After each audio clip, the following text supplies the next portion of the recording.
आप लोगों का पेपर हो केवीएस का, चाहे आप लोगों का पेपर हो सीटेट का या फिर आपका एसटेट का या फिर सीईटी का, सारे पेपर्स में अगर आप लोगों के पास एसएसटी का कुछ भी पोर्शन आ रहा है तो उसके लिए मैं अपने हैंड रिटन नोट्स तैयार कर रही हूँ और वही नोट्स जो हैं वो मैं आप लोगों के साथ शेयर करूँगी। ओके, तो उन नोट्स को अच्छे से देख लीजिए। वीडियो अभी आपको प्रोवाइड हो ही जाएगी इस क्लिप के ख़त्म होने के बाद। तो बहुत ही ज़्यादा इंटरेस्टिंग और बहुत ज़्यादा फैक्चुअल फैक्ट मैंने उन वीडियोज़ में बताए हैं, तो उनको आपको बहुत अच्छे से देखना है, समझना है और लर्न करना है, ठीक है। और ये ऐसे फैक्ट हैं गाइज जो आप after these exams when you will go for teaching, तो आप लोगों को अपने स्टूडेंट्स को समझाने के लिए भी काम आएंगे, उनको भी आप हेल्प कर पाएंगे और ये फैक्ट्स आप लोगों को वहाँ पर भी यूज़ होंगे। ओके, तो मेरे साथ बने रहिए और एसएसटी के लिए चैनल को सब्सक्राइब कर देना। बाकी सीडीपी के लिए बहुत क्वेश्चंस करवा रखे हैं, हरियाणा जी के भी करवा रही हूँ और सारे टीचिंग एग्जाम से रिलेटेड आप लोगों को अपडेट्स भी मिलती रहेंगी। तो चैनल पर सब्सक्राइब बटन को क्लिक कर देना, सब्सक्राइब कर देना, ठीक है, और वीडियो को लाइक कर देना अगर पसंद आती है। ओके, तो चलते हैं हम अपने टॉपिक। सबसे पहले आ जाता है गैसियस प्लैनेट्स। हम प्लैनेट्स की बात कर लेते हैं क्योंकि सोलर सिस्टम से ही हमारी ज्योग्राफी स्टार्ट होती है, अर्थ से ही हमारी ज्योग्राफी स्टार्ट होती है। तो यहाँ पर हम देख लेते हैं सोलर सिस्टम। सोलर सिस्टम के अंदर आपके पास कुछ प्लैनेट्स आ जाते हैं, एस्ट्रॉइड्स, मेट्रॉइड्स है ना, इनको उल्का पिंड वगैरह बोला जाता है, क्षुद्र ग्रह बोला जाता है।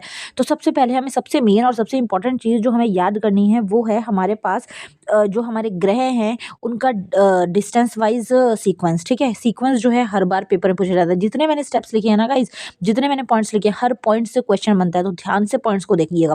देखिए, सन से दूरी के ऊपर जो है वो बहुत सारे क्वेश्चन बनते हैं। सबसे पास जो है सन से कौन है, वो है यहाँ पर मरकरी, ठीक है। फर्स्ट वाला जो है वो मरकरी है, मरकरी जो है। फिर उसके बाद में वीनस है, फिर अर्थ है। ओके, मतलब कि आप लोगों का बुध हो जाता है, फिर उसके बाद में आपका शुक्र हो जाता है, फिर पृथ्वी हो जाती है, फिर मंगल हो जाता है, फिर बृहस्पति हो जाता है, ठीक है ना, मतलब जुपिटर हो जाता है, फिर सैटर्न है, शनि और यूरेनस और नेपच्यून हो जाते हैं, ठीक है।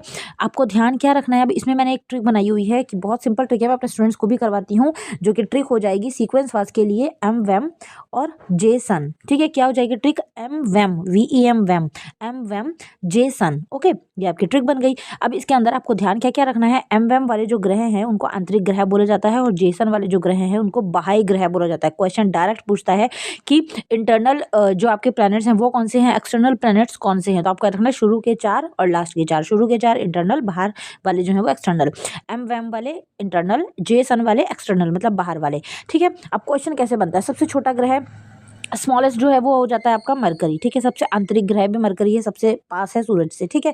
उसके बाद क्वेश्चन आ जाता है, अगर आपको ये सीक्वेंस याद है तो, कि तीसरा नंबर पे जो सूरज से पास ग्रह कौन है, तो देखो 1 2 3, तो अर्थ है, ठीक है। या फिर आ जाता है कि अर्थ जो है वो कितने नंबर पर सूरज से दूरी में है, तो 1 2 3 तीसरे नंबर पर है। ओके, ये क्वेश्चन बनता है।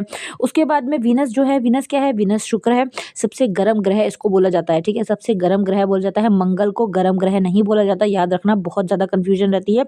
मंगल को गर्म ग्रह नहीं, मंगल को लाल ग्रह बोला जाता है, ठीक है। ओके, आप लोगों का वीनस जो है वो हॉटेस्ट है। ओके, और उसके बाद में आ जाता है आगे ई से अर्थ। अर्थ जो है वो बायोस्फेरिक मतलब जैव मंडल पाया जाता है, यहाँ पर लाइफ पाई जाती है, ये अगर आ जाता है क्वेश्चन, ठीक है। फिर उसके बाद आता है मार्स। मार्स जो है वो रेड प्लेनेट बोला जाता है और वॉल्केनिक एरिया मतलब 4000 के अराउंड जो है यहाँ पर वॉल्केनो जो है, एक्टिव वॉल्केनो अवेलेबल है, ठीक है, ये स्टडी में बताया गया है। उसके बाद में जुपिटर आ जाता है और सैटर्न जाता है, जुपिटर सबसे बड़ा है। उसके बाद में सैटर्न आ जाता है और यूरेनस आ जाता है। यूरेनस जो है वो सबसे ठंडा ग्रह बोला जाता है, ग्रीन प्लैनेट बोला जाता है।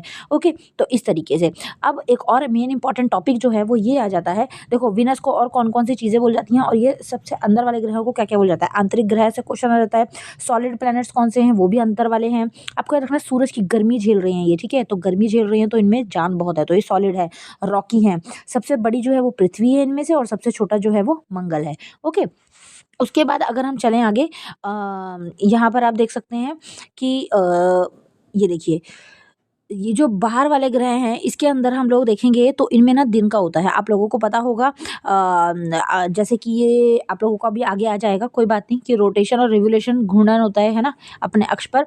तो उसके लिए आपको पता है कि पृथ्वी जो है वो ये सूरज है, ठीक है, ये सूरज है। पृथ्वी जो है एक टाइम पर जो है, ये देखिए चक्कर जो है वो कितना 1 साल लगाती है पूरा एक चक्कर करने में, ठीक है। तो इसलिए, और एक चीज़ और देखना है आपको, तो उससे तो साल बनता है, बट पृथ्वी जो है वो अपने एक्सिस के ऊपर घूमने में कितना टाइम लगाती है पूरा वापस आने में, क्योंकि वो अपने उस पर भी रोटेट हो रही है ना अक्ष पर, तो वो उसके अंदर टाइम लगाती है 24 आवर्स के अराउंड। इसलिए हमारा एक दिन जो है वो कितने का होता है, 24 आवर्स, है ना। बट जो जुपिटर है वो सिर्फ लगाता है कितना 10 आवर्स, ठीक है ना। तो वो कितना लगाता है 10 आवर्स, क्योंकि वो थोड़ा स्पीड में घूमता है, हमारी पृथ्वी थोड़ा स्लो है उससे। तो जुपिटर में जो दिन होता है वो जल्दी खत्म होता है, और कितना हो जाता है वहाँ पर कि 10 आवर्स में उसका दिन खत्म हो जाता है। तो सबसे छोटा दिन कहाँ पे होता है अगर क्वेश्चन आएगा तो जुपिटर पर, ठीक है। और अगर आता है सबसे बड़ा ग्रह है, सबसे बड़ा ग्रह कहाँ होता है, वो वीनस पे होता है भाई, वो बहुत स्लो रहता है, ठीक है। अभी आगे आएगा पढ़ेंगे। अब आगे आता है हेलियोसेंट्रिक, ओके।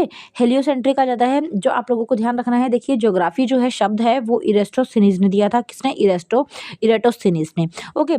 उसके बाद में दो लोग थे, दो लोगों ने दो अपनी थ्योरीज दी थी। एक तो था जो अभी के टाइम पे चल रहा है कि सन जो है वो सेंटर में है और पृथ्वी जो है उसके चारों तरफ चक्कर लगाती है, जो कि कॉपरनिकस ने दिया था, जो अभी हम पढ़ रहे हैं। बट क्या आपको पता है पहले के टाइम पर जो है वो बोला जाता था कि अर्थ जो है वो बीच में है और सारे प्लेनेट उसके आजू बाजू चक्कर लगा रहे हैं। ये चीज़ दी थी टॉलेमी ने, ठीक है। और उसका साथ दिया था गैलीलियो ने, ओके। उसका साथ दिया था गैलीलियो ने। तो यहाँ से भी क्वेश्चन बनता है कि अर्थ बीच में और चक्कर लगा रहे, तो किसने दिया, टॉलेमी और गैलीलियो आ जाएगा ऑप्शन के अंदर। और जो अभी वाला कॉन्सेप्ट है जो हम पढ़ रहे हैं वो किसने दिया, कॉपरनिकस ने, ठीक है। जो अर्थ वाला कॉन्सेप्ट है उसको बोलता है जियोसेंट्रिक, क्योंकि उसमें जो मेन हीरो थी वो कौन थी भाई, पृथ्वी थी, तो जियो आ जाएगा। और हीलियो जो आ जाएगा वो कौन सा है, सूर्य केंद्रित, ठीक है ना, क्योंकि सूरज है, सूरज मेन राजा है, उसके चारों तरफ चक्कर लगा रहे हैं, ओके। इस तरीके से क्वेश्चन बनते हैं। उसके बाद में ये देखिए स्पीडी राउंड और स्लोएस्ट राउंड आ जाता है। स्पीडी राउंड जो है सबसे स्लोएस्ट जो है वो वीनस है। वीनस जो है वो बहुत धीरे कछुए की तरह घूमता है। और स्पीडी सबसे तेज कौन घूमता है, जुपिटर, तभी तो 10 दिन में जो है अपना एक दिन कवर कर लेता है, ओके। और स्लोएस्ट जो है वो कौन है, वीनस। देखो ये बात हो रही है, ये ग्रह है और ये अपने अक्ष पर यहाँ पर घूम रहे हैं, ठीक है। जब ये यूं यूं यूं राउंड घूम रहे हैं, यूं यूं यूं राउंड घूम रहे जैसे चक्री घूमती है ना, तो ये जब घूमते हैं ना तो वीनस सबसे स्लो घूमता है। इसीलिए वो अपना एक चक्कर जो है वो 243 डेज में कवर करता है। तो वहाँ पर एक दिन कितने का होता है, 243 डेज के बराबर है हमारे यहाँ के, ओके, ठीक है। तो एक रोटेशन जो है वो अपनी 243 डेज में कवर करता है। हमारी अर्थ जो है वो 24 आवर्स में करती है, और ऐसे ही जो जुपिटर है वो 10 आवर्स में करता है, ओके, ठीक है। 10 आवर्स प्रॉपर नहीं है, 9.56 मिनट है, ठीक है। ऐसे ही हमारी पृथ्वी भी 24 आवर्स प्रॉपर नहीं है, 23 समथिंग कुछ है, ठीक है। अभी आगे आ जाएगा। उसके बाद में वीनस से कुछ क्वेश्चंस जो कि बहुत इंपॉर्टेंट बनते हैं। सबसे पहले जहाँ पर कोई मून नहीं है वो कौन सा प्लेनेट है, वो वीनस है। सबसे ज़्यादा हॉटेस्ट स्टार किसको कहते हैं, वो वीनस को कहते हैं। नेचुरल सैटेलाइट कोई नहीं है, देखो नेचुरल सैटेलाइट से यहाँ पर मून ही है, ठीक है। मून जो है वो एक नेचुरल सैटेलाइट ही है, आप लोगों को पता ही होगा, है ना। पृथ्वी के पास नेचुरल सैटेलाइट, नेचुरल मतलब जो अपना खुद का प्रकाश जो है, मतलब कि नेचुरली अपना प्रकाश देता है, ठीक है। तो वीनस के पास कोई नेचुरल सैटेलाइट नहीं है, मून कोई नहीं है। और वीनस सबसे स्लो है, उसका एक दिन जो है वो 243 डेज के बराबर होता है। ये ना इंटरेस्टिंग भी है, देखो ये फैक्ट इंटरेस्टिंग है कि आप लोग एक बार वीडियो देख लोगे आपको खुद ही ध्यान हो जाएगा, ये इतने इंटरेस्ट के साथ चीज़ें पता चल रही हैं। शाइनिंग स्टार भी बोला जाता है, लूसीफर प्लैनेट बोला जाता है, ठीक है। लूसीफर मीन्स जो प्रकाश को लाने वाला, देखो मैंने यहाँ पे लिखा हुआ है रोशनी को लेके आने वाला, ठीक है। उसके बाद में ट्विन प्लैनेट ऑफ अर्थ भी बोला जाता है और अर्थ सिस्टर भी बोला जाता है, मतलब चमकता भी है ये, ठीक है ना, ओके। अर्थ सिस्टर भी बोला जाता है, ट्विन प्लैनेट भी बोला जाता है। उसके बाद में सबसे ज़्यादा मून जो है वो कहाँ पर है, सबसे ज़्यादा मून जो है वो शनि पर है, मतलब सैटर्न पर है। Moon takes 27 days. अब देखो हम लोगों को एक चीज़ का ध्यान रखना है कि आप लोगों को पता है कि ये जो है सन है, सन के चारों तरफ जो है वो पृथ्वी अपना चक्कर लगाती है ना। सन के चारों तरफ जो है पृथ्वी अपना चक्कर लगाती है, और पृथ्वी के चारों ओर जो है वो चंद्रमा अपना यूं करके चक्कर लगाता है। तीनों चीज़ें जो है वो घूम रही हैं भाई, ठीक है। सन तो अपनी जगह पे ही है, वो तो राजा है, ओके। चंद्रमा जो है वो घूम भी रहा है, ठीक है, पृथ्वी के चारों ओर, ठीक है। और जो अर्थ है वो अपने अक्ष पर भी घूम रही है और वो चारों तरफ भी घूम रही है, और चंद्रमा भी सेम है, अक्ष पर भी घूम रहा है और चारों तरफ भी घूम रहा है। तो चंद्रमा जो है वो एक राउंड लेने में, पृथ्वी का यहाँ से शुरू हुआ और यहाँ तक वापस यहाँ पर आने में वो कितना डेज लेता है, वो लेता है 27 डेज। कितना लेता है, एक राउंड लेने में 27 डेज, ठीक है। जैसे अर्थ जो है वो पूरा एक राउंड लेने में सन का कितने लेती है, 365 डेज, पता है ना आप लोगों को, ओके। अब आगे आता है क्वेश्चन, डिस्टेंस जो है वो मून और अर्थ के बीच में कितना है। देखो मून और अर्थ के बीच में मतलब कि जैसे ये मैंने बताया था, सन है, ये हमारी अर्थ है और मून होता है, ठीक है। मून जो है वो डिस्टेंस जो अब आप लोगों को बताना है वो है आ जाएगा आपका 3,84,400, ये आपका आंसर आ जाएगा, 3,84,400, ठीक है। तारों का कलर जो है वो क्या बताता है, डिस्टेंस बताता है भाई। देखो जितना तेज चमक रहा होगा ना तारा, वो उतना पास होगा, ये चीज़ ध्यान रखना है, ठीक है। और जो सबसे ज़्यादा दूर होगा वो बहुत कम धीरे धीरे चमकता है, ठीक है। अब ये देखिए, अगर सन जो यहाँ पर है, आप लोगों को क्या ध्यान रखना है, देखो सन ये रहा, ये अर्थ ये रही सामने, ठीक है। अर्थ जो है वो क्या कर रही है, रेवोल्यूट कर रही है, उसको चक्कर लगा रही है। तो अर्थ जब यूं करके घूमेगी और यहाँ पर आ जाएगी, पास में आ जाएगी, तो वो मिनिमम डिस्टेंस होगा।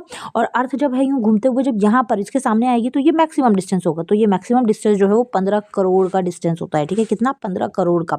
और जो मिनिमम डिस्टेंस पर जब पृथ्वी रहती है, सबसे सूरज के बिल्कुल पास होती है, उसको बोला जाता है अपसौर। ओके, इंग्लिश में इसको बोला जाता है पेरिहिलियन, ठीक है, इंग्लिश में क्या बोला जाता है, पेरिहिलियन। और जब पृथ्वी जो है वो बहुत दूर होती है सन के, तो उसको मैक्सिमम डिस्टेंस रहता है और उसको हम बोलते हैं अपसौर, ठीक है, जिसको हम बोलते हैं एफेलियन, ठीक है, क्या बोलते हैं, एफेलियन। मैक्सिमम वाले को एफेलियन और मिनिमम वाले को पेरिहेलियन, ठीक है। ओके, आगे आगे अगर हम बात करें तो गैलेक्सी आप लोगों को पता है कि बहुत सारी गैलेक्सीज होती हैं यूनिवर्स के अंदर, और यूनिवर्स में बहुत सारी गैलेक्सीज जो हैं वो किससे बनती हैं, बहुत सारे तारों से मिलकर। सन भी एक तारा है ना, सूरज जैसे करोड़ों अरबों तारे मिलकर क्या बनाते हैं, गैलेक्सी का निर्माण करते हैं। उसके बाद आता है कॉस्मिक ईयर। कॉस्मिक ईयर क्या है भाई, period of 1 revolution of sun around the galaxy. अब जो सन है वो क्या कर रहा है, एक रेवोल्यूशन ले रहा है, किसका, गैलेक्सी का। तो गैलेक्सी का जो है आप लोगों को गैलेक्सी का जब सन पूरा चक्कर लगा लेता है ना उसका आकाशगंगा का, तो उसको क्या बोला जाता है, कॉस्मिक एयर, ठीक है। अब देखो कितनी इंटरेस्टिंग चीज़ें हैं। ओके, और शाइनिंग ऑब्जेक्ट जो हैं वो कौन से होते हैं, तारे होते हैं। 7 स्टार ग्रुप जो है वो तारामंडल होते हैं। सबसे बड़ा तारा जो है वो ध्रुव तारा होता है।